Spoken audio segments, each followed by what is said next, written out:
90.8 நாம் இணைந்திருக்கிறோம். அழகப்ப பல்கலை சமுதாய வானொலி, காரைக்குடியின் முதல் வானொலி, நம் அழகப்ப பல்கலை சமுதாய வானொலி. நம் சமுதாய வானொலியில் இன்று சிறந்த தமிழ் ஆசிரியர், பேச்சாளர், வள்ளுவர் பேரவையின் நிறுவன தலைவர் மே செயங்கொண்டான் ஐயா அவர்கள் கவியரசு கண்ணதாசன் பற்றிய உரையை நம்மோடு பகிர வருகிறார். அனைவருக்கும் இனிய வணக்கம். என்னுடைய பெயர் மே ஜெயங்கொண்டான், நிறுவன தலைவர், வள்ளுவர் பேரவை, காரைக்குடி. அழகப்பா பல்கலை சமுதாய வானொலி நேயர்களுக்கு என்னுடைய நெஞ்சம் நிறைந்த வணக்கங்கள்.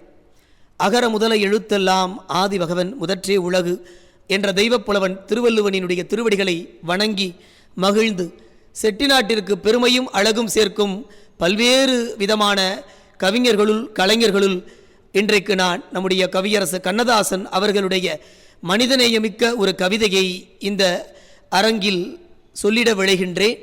கேட்கின்ற நேயர்களின் காதுகள் மட்டுமல்ல, மனங்களையும் கொள்ளை கொள்ளும் கவிதையாக இந்த கவிதை அமையும் என்பது எனக்கு நம்பிக்கை. காரணம், கவிதையிலே விளையாடுகின்ற தமிழ் அழகு அல்ல, அதையும் தாண்டிய கண்ணதாசனுடைய மனித மாண்பு. கண்ணதாசன் எத்தனையோ கவிதைகளை எழுதியவன். தவியாக தவித்த மக்களுக்கு திரையுலகத்து கவியாக வந்த என்னருமை கவிஞன் கண்ணதாசன் பாடிய கவிதை வரிகளில் சிறுகுடல்பட்டி மலையரசி அம்மன் தந்த மாத்தமிழால் தன் நாவெல்லாம் மணக்கின்ற தமிழாய் தமிழ் பாடி இந்த உலகத்தை, செட்டிநாட்டினுடைய பெருமைகளை, காரைக்குடி மண்ணினுடைய பெருமைகளை இந்த உலக அரங்கில் பறைசாற்றிய அந்த பைந்தமிழ் கவிஞன். அந்த கவிஞனுடைய வரிகளிலே பொன்மலை என்று இறைவியை நினைத்தபடியாக ஒரு கவிதையை பாடுகிறான்.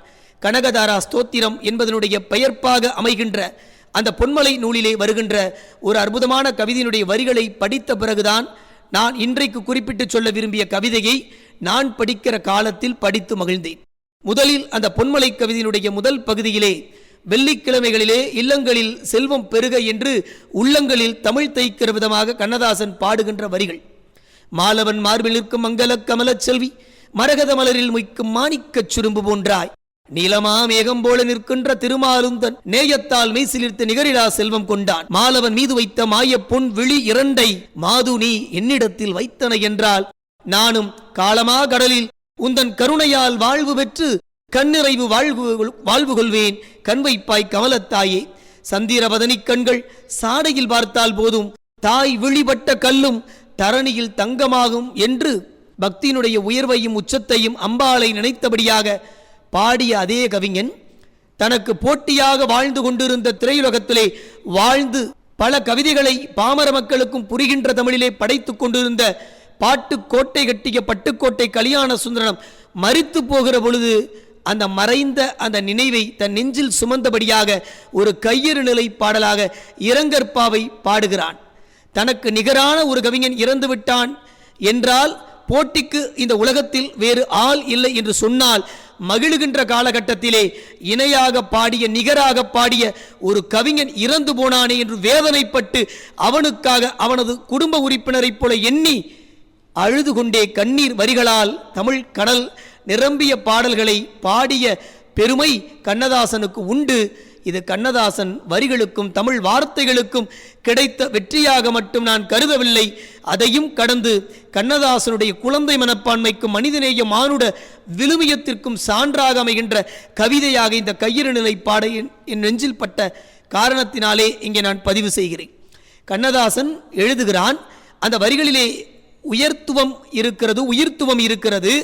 பட்டுக்கோட்டை கல்யாண சுந்தரனார் திருமணமாகிய 2 ஆண்டுகளுக்குள் குழந்தை பெறுவதற்கு முன்பாகவே பல பாடல்கள், பல திரையுலகத்தினுடைய பாடல்கள் காத்து கொண்டிருக்கின்ற தருணத்தில் இறந்து போகிறான்.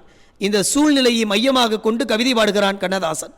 கையுறு நிலை பாடலாக, சின்ன வயது மகன் சிரித்த முகம் பெற்ற மகன், சின்ன வயது மகன் சிரித்த முகம் பெற்ற மகன், அன்னை குணம் படைத்த அழகு மகன் சென்றானே, கண்ணல் மொழி எங்கே, கருணை விழிதான் எங்கே, மன்னர் மணிமுடியில் வாழ்ந்திருந்த செந்தமிழை தென்னவர் பொருளாக்கி தீங்கவிதி தந்த மகன் கண்மூடி தூங்குகிறான் கனவு நிலை காணுகிறான், கண்மூடி தூங்குகிறான் கனவு நிலை காணுகிறான், விதுவிட வந்த மகன் விழுந்து விட்டான் சாவினிலே, அழுதால் வருவானோ அரற்றுவதால் கிடைப்பானோ, ஆரோடி நீரோடி அழகல் அந்த வெளிகள் எல்லாம் போராடி கொண்டு வரப்போமோ அவனுயிரை, தன்னுயிரை தருவதனால் தங்க மகன் பிழைப்பானோ, தன்னுயிரை தருவதனால் தங்க மகன் பிழைப்பானோ, என் உயிரை தருகின்றேன், எங்கே என் மாகவிஞன்? வெற்றிலையும் வாயும் விளையாடும் வேளையிலே நெற்றியிலே கற்ற கல்வி நிழலோடி நின்றிருக்கும். அன்னே என உரைத்தால் அதில் ஒரு சுவை இருக்கும். கழுத்தில் தவழ்ந்து வரும் கைத்தறையின் துண்டெல்லாம் பழுத்த தமிழ் பாடும் பண்புரைக்கும் வாழ்கவெனும். ஆண்டிரண்டு ஆகவில்லை அன்புமனை கைபிடித்து, ஆண்டிரண்டு ஆகவில்லை அன்புமனை கைபிடித்து, பிஞ்சு முகம் காணாமல் பேதை குரல் கேளாமல் நெஞ்சுடிய காத்திருக்கும் பட உலகின் கையனவை கருதாமல் நின்றது போல் நின்று நெடுந்தூரம் பறந்து விட்டான். நின்றது போல் நின்று நெடுந்தூரம் பறந்து விட்டான். முதிர்ந்த கிழமிலேயே, மூச்சடங்கும் வயதிலேயே, இருண்ட பொழுதிலேயே, ஏய்க்கின்ற நாளிலேயே, வறண்ட குளமிலேயே, வற்றிவிட்ட நதியிலேயே, ஆரம்பமாவதெல்லாம் பெண்ணுக்குள் என்றானே ஆடி அடங்குகிறான் மண்ணுக்குள் என் சொல்வி. யார் இனிமேல் காண்பார், எவர் இனிமேல் புன்னகைப்பார்? யார் இனிமேல் காண்பார், எவர் இனிமேல் புன்னகைப்பார்? தங்க மகன் போன பின்னர் தமிழுக்கு கதியிலேயே. வெங்குடுமை சாக்காடே, விழுங்குவதற்கேற்ற பொருள் மங்காத செங்குருதி மகன் என்றோ எண்ணமிட்டாய். கல்யாண சுந்தரனே, கண்ணியனே, ஒரு பொழுதும் பொல்லாத காரியங்கள் புரியாத பண்பினனே, சாவதலோ இயற்கை, சாவதற்கும் நீதி உண்டு. நீதி இல்லா சாவு உன்னை நெருங்கிவிட்டதென்றாலும் வாழும் தமிழ்நாடும் வளர் தமிழ் கவிஞர்களும் வாழுகின்ற காலம் வரை வாழ்ந்து வரும் நின் பெயரே என்று அந்த கவிதையை முடிக்கிறான். கவிதையினுடைய வரிகளை விட, தமிழினுடைய அழகை விட தனக்கு நிகராக வாழ்ந்து கொண்டிருந்த ஒரு கவிஞன் இறந்து போனான் என்று இரட்டிப்பு மகிழ்ச்சி கொள்ளாமல் அந்த கவிஞனுக்காக வருத்தப்பட்டு இரங்கற்பா என்ற கையறு நிலை பாடலை பாடினானே, அந்த இடத்திலேதான் செட்டி நாட்டினுடைய மண் மனத்தை அழகாக கமலச் செய்கிறான் கண்ணதாசன். இன்னும் ஒரு சந்திப்பில் மீண்டும் அழகப்பா பல்கலை சமுதாய வானொலியில் உங்களோடு நான் சந்திக்க விளைகிறேன். நன்றி, வணக்கம். கவியரசு கண்ணதாசன் பற்றிய உரையை நம் சமுதாய வானொலி நேயர்களோடு பகிர்ந்த மே செயங்கொண்டான் ஐயா அவர்களுக்கு நம் அழகப்பா பல்கலை சமுதாய வானொலியின் நன்றிகள்.